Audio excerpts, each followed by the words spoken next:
Hey guys, this is Coach Chris with my wife Mona. We are going to be going over some stuff from the closed guard today. The closed guard is, to me, one of the positions that helps define jiu-jitsu. When I start thinking about what sets jiu-jitsu aside from other martial arts, one of the first things that comes to mind is the work we do from the closed guard.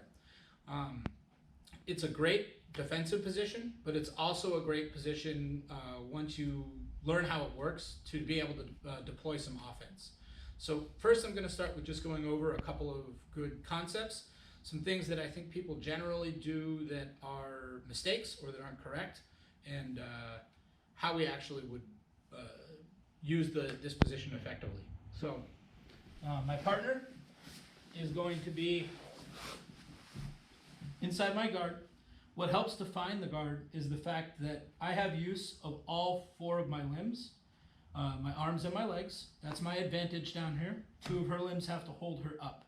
Her advantage is her gravity and mobility. So one of the great things about this position is because my legs are locked around her hips, or hopefully above her hips actually,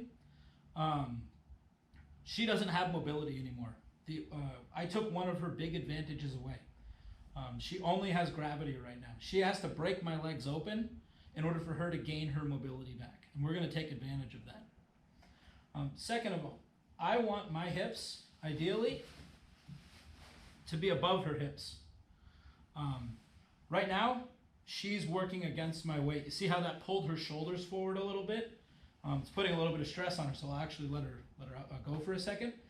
If I extend and pinch my knees together and try to put pressure on her rib cage right here, my hips are actually going to drop below her hips, and it actually takes a lot of the pressure off and actually puts some pressure on my lock. It makes me more apt to break my legs open. So a lot of people, when they're new and they're playing this position, they imagine that they can just accomplish a lot by squeezing the other person's rib cage.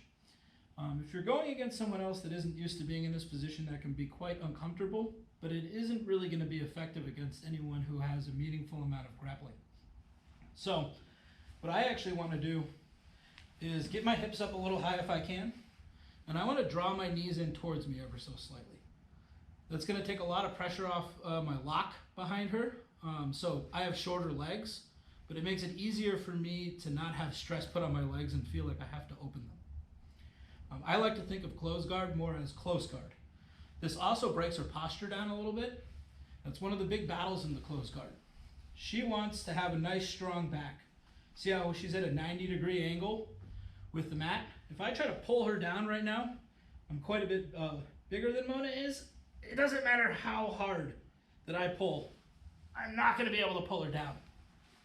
But if I pull my knees in just slightly like this, and then I pull, I break her posture.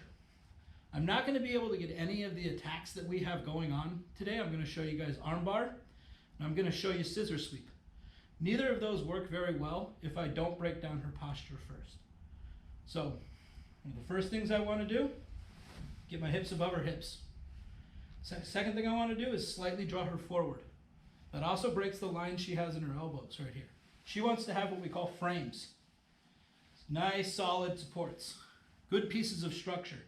This is also going to make it really hard to pull her forward if she sets these up well. I can't collapse those. What I need to do is break this line. Now, she can't play defense so well. So, first technique we're going to look at is a submission. Second technique we're going to look at is a sweep.